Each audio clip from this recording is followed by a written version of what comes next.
Hello, it is Ryan, and I was on a flight the other day playing one of my favorite social spin slot games on ChumbaCasino.com. I looked over at the person sitting next to me, and you know what they were doing? They were also playing Chumba Casino. Everybody's loving having fun with it. Chumba Casino is home to hundreds of casino-style games that you can play for free anytime, anywhere. So sign up now at ChumbaCasino.com to claim your free welcome bonus. That's ChumbaCasino.com and live the Chumba life. Sponsored by Chumba Casino. No purchase necessary. VGW Group. Void where prohibited by law. 18 plus. Terms and conditions apply. Got great ideas, but no idea how to build a website? Get Bluehost. Their AI design tool creates high-quality WordPress sites super fast. Whether you're a blogger, influencer, or launching a side hustle, Bluehost helps boost your growth with built-in marketing and e-commerce tools. Upgrade to cloud to get 100% uptime and 24/7 security to stay online all the time. Why wait? You've got the vision. Make it real. Visit Bluehost.com to get started. And now, Bob Elliott and Ray Goulding present the CBS Radio Network.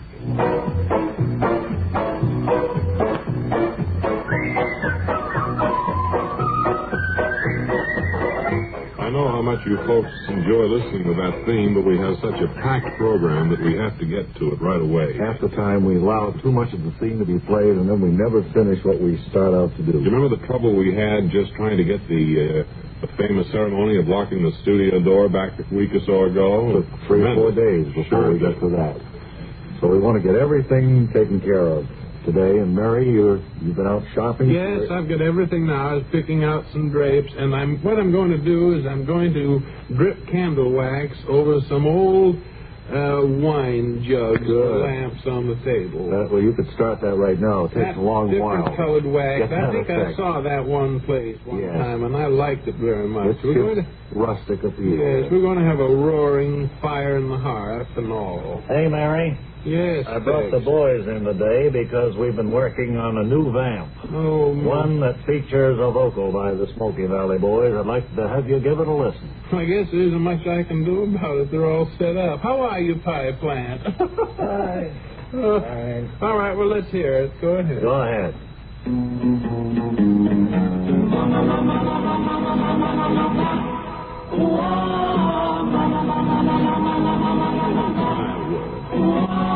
Like that? No, that's not the type of music I want. Give it a drink.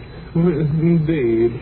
Well, you'll have to learn a song. I don't think just vamps.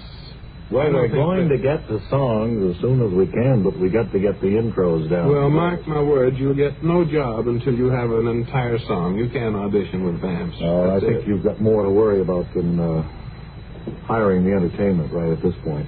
And we have something to worry about, too. Arthur Schrank is calling in, and we have no idea what kind of a reception he'll be getting. Where is he today? He's out in Minneapolis, up visiting our good friends at WCCO.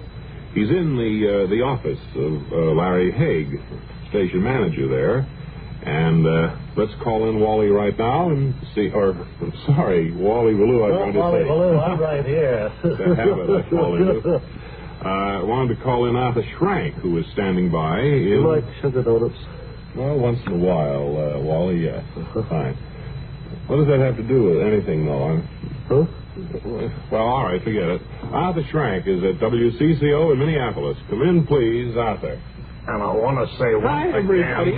This is Arthur Schrank in the office of station manager Larry Haig here at WCCO.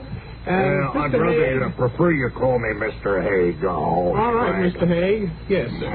Mr. Haig, first of all, let me say something. Yes. You come out here to Minneapolis. You've tried to pull off all manner of promotion stunts and schemes to take the place of the fact you don't have a whale. Righto, Larry, baby. And I want you to know that we don't want any part of an old automobile, of a $100 bill, of two $20 bills that you've tried to foster off on some of these other stations. This is Arthur Schrank.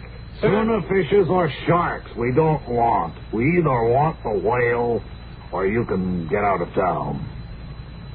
Well, those are mighty strong words, Mr. Haig. Bob and Ray have sent me here at great expense to I shipped an automobile out here, you know. I know you did. I just said we don't want to hear the automobile.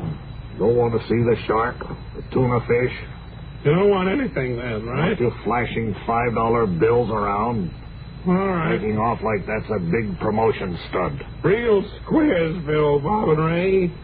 It's been a pleasure talking with you, Mr. Haig, and I hope that when we find the whale, we'll return to Minneapolis. Well, if you do find the whale, we'll welcome him with open arms, I can tell you that. Thank you very much. Till you do. And now, from WCCO, it's back to you, Bob and Ray. Okay, Arthur Schrank, and sorry you had that little trouble out there, but that's the way it goes. I think we've got to find that whale somehow. I hope Cato's working on it. Stand by, because here's something else, and this is how that goes. Bonjour, I am Jacques Leroy, expert on the stereophonic phonograph. I will now clear up this whole subject. S'il vous plaît, listen to ordinary stereo. A girl crossing the street. Eh bien, now on Columbia Stereo 1.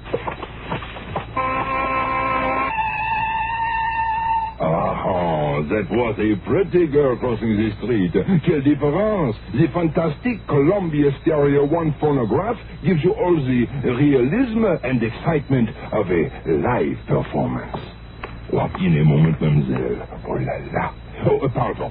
You see, only Columbia has exclusive stereo projection. Not just a few separated speakers, I know, but multiple speakers that send interlocking circles of sound through every inch of the room. See the Columbia phonograph, man, tout de suite. Columbia Stereo 1 portable start at $39.95. Consoles from $129.95. Attendez, ma chérie! Wait for me!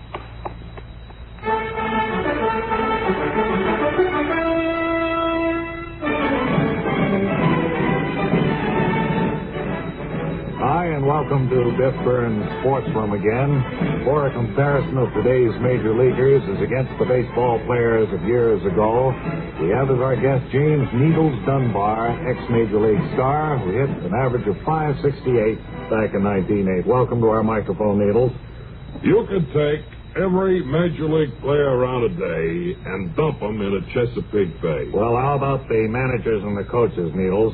Same goes for them, too. Now, why do you hold the modern ball player in such low esteem? I know you've been quoted many times. Well, you take back in 1908 when I hit .568. Now, that was the third lowest average in the league. Duffy led the league that year with an average of .873. Now, these days, if a player hits .300, he gets invited to banquets. Well, perhaps the pitching has improved since your time, Needles. We had 23 70-game winners in 1908. Well, I guess there must have been a lot of 40 and 50-game winners around at the time, too. Rookies, guys with sore arms, over-the-hill pitches. We had them, and a lot of other clubs were stuck with those lemons, too, yeah. Okay, well, Needles, how do you account for such high batting averages with all that superb pitching that you had? Chesapeake Bay, that's where they should be dumped. Every one of them. It could be, Needles, that the rules were slightly different in those days. Chesapeake Bay is much too good for them. I think I'd rather see them all in Sheepshead Bay. Needles, I have the official 1908 rule book in front of me, and the first rule I see is this. Infielders must turn their backs on any balls that are hit in their direction. Failure to do so means automatic ejection from the game. Now, that rule must have helped the batter, Needles. I think it would be better if we took them out of the bay and put them in some kind of a labor camp. They're pampered, that's what. Whoever heard of a pitcher resting 4 days? Back in my time, it's a disgrace, well, really. That brings me to rule number 395, section 6.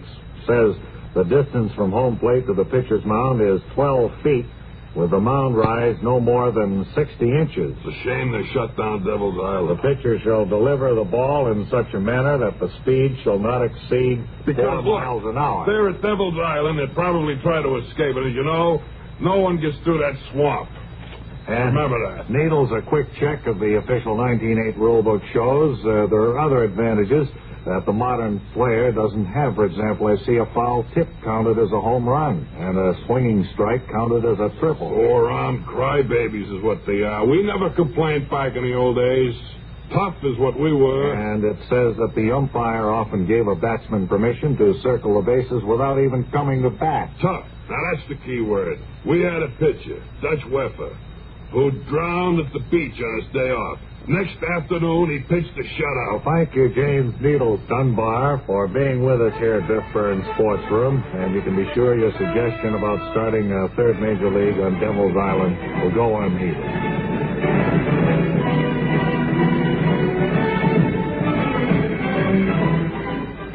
Where's the movie wit who said he'd like to demonstrate how he practices his hobby in the local theaters? I wonder if you'd come down front here and... Okay, Blue Eyes. Onto our stage. Well, you're making funnies there. Well, I have a lot of quips right on the tip of my tongue. You are Mr. Yes. Mr. what, please? Oh, I'm sorry. Mr. Arthur E. Flam.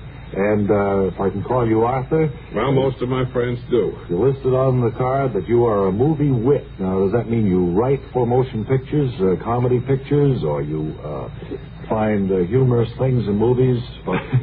No, what I do is when I go to movies, I have so many funny things to say about what's going on the screen that I entertain all the people sitting in my immediate vicinity. These things just come natural to you? I mean, yeah, it's practice them, or kind of a show-off part of me. I guess it is.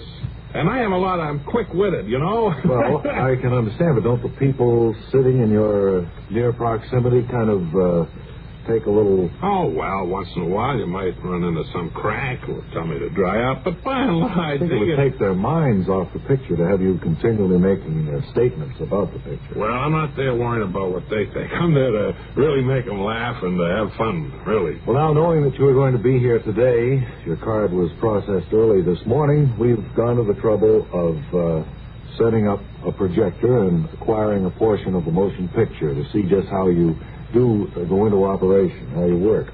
Bob, we might point out that this cost us about $40 to rent the projector and $30 for the little bit of film that we're going to show. That's so right. It's an expensive thing. Well, it's going to be worth it, really. It is going to be worth it. I have. All right, now, can you sit here and do Look, it? I'll go out in the audience, sit around 3 or 4 people out there, and All you get right. the typical reaction. Wait, look at that. Okay. Mr. Bland is going out and seating himself. All right, in the get up and audience. let him sit down. Wallace, our small assistant, is helping him to his seat. Thanks very much. Okay, you can let the film go. All right, projectionist, will you start the movie, please? It is hard to read now. It's getting dark. Oh, that's a blood. Pipe down, will you, buddy? Here's a letter. You do not promise me that someday you would let me read it. Yes, that. You wish? I do wish it. You had a nose full of nickels, you'd be a millionaire. Put your pipe down, fella. May I open it? Open it and read. When's the newsreels come on? Will you keep quiet? Farewell, Roxanne, because today I die. Loud. Boy, you I bet. know that it will be today, my own dearly beloved. You might die in And my hands if I had a filled gun. so with love I have not told. Will you be And I quiet? died Down. Right up. without telling you. No more shall my eyes drink the sight of you like wine. Nevermore with a look that is a kiss follow the sweet grace of you. Oh, what's the matter? Who's laughing? I remember now the way you have of pushing back a lock of hair at one You got a wrong kind of a movie. Wait a minute, hold it. My heart Projectionist, flies out. turn the movie on, please. Turn the lights on. Yeah, Mr. Bland, you want to come back up here just a please. second? Okay. I can tell you I were... should have some kind of a light movie. That's Well, in other words, you need a comedy to make Oh, it funny. yeah. Well, gee, nothing like that. I mean, I tried to lighten it up when he said, this No. is the day I die, but I really... Well, you can't lighten it up. It's a serious thing. I think maybe we have thrown a curve at you by Boy, selecting... you fellas, you know, I could bet that you'd have done something like that. Uh-huh. What time did you process my card? Early this morning. I Yeah, well, should have known it. I'm afraid that just hasn't Look, worked when I out. come back some other time when you got a funny movie, you know, I can be even funnier. Well, sometime maybe if we have the extra time. Will you take it back, Wallace? It's been wonderful. Let him into the seat there. All the way? Yes, Cato. Oh, have hot news all Norse. Mary Dave. What? I think I find Mary Dave in Albany, New York. Well, he's been in Albany all this time. He disappeared. That's right. Well, gee, that's exciting news. So conclusive evidence. Well, look, right after the program, we get into your limousine and drive right up to Albany, right? Oh, right. Yeah. And then tomorrow, friends, we'll broadcast. Oh, I hope that's good Boy, I news. hope you really found him. That's great. Oh, boy. Oh, you're happy. Cato, you're going to get your fee and then some. Oh, come on out to Black Limousine. We speed up to Albany. Okay, well, then we better start to sign off. Gee, I'm awful sorry, Mr. What was it, Flam or Bran, whatever it was? Bran. We really didn't mean to throw a curve at you at all. He's still crying. I know. He's inconsolable out there. Until tomorrow, this is Ray Goulding reminding you to write if you get work. Bob Elliott reminding you to hang by your thumb.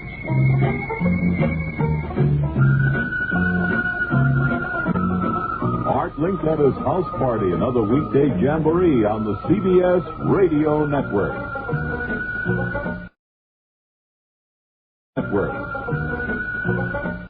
It is Ryan Seacrest here. There was a recent social media trend which consisted of flying on a plane with no music, no movies, no entertainment. But a better trend would be going to ChumbaCasino.com. It's like having a mini social casino in your pocket. Chumba Casino has over 100 online casino-style games, all absolutely free. It's the most fun you can have online and on a plane. So grab your free welcome bonus now at ChumbaCasino.com. Sponsored by Chumba Casino. No purchase necessary. VGW Group. Void where prohibited by law. 18 plus. Terms and conditions apply. The Avengers radio series, a cultural phenomenon in South Africa back in the 1970s. South Africa was a country with no national television service. It wasn't until 1976 that the country would get its first taste of television broadcasts. But before that, radio was the primary medium of entertainment and information for the masses. This was the context when The Avengers, a British spy FI series, made its debut on South African radio and became a cultural phenomenon. The Avengers was a British television series that originally aired from 1961 to 1969. The show revolved around the adventures of John Steed, a suave and sophisticated secret agent, and his various female associates. The series was a unique blend of traditional spy thriller elements with science fiction and fantasy, which set it apart from other shows of its time. While the series was hugely popular in the UK and had also made a significant impact in the American markets, being one of the rare British series given a network transmission slot, it was virtually unknown in South Africa. This was primarily due to the lack of a national television service in the country until 1976. However, as a film series, The Avengers was able to gain some exposure in South Africa through film rentals. But it was the launch of the radio series that truly brought The Avengers to the masses in South Africa. Come and listen at www.myclassicradio.net.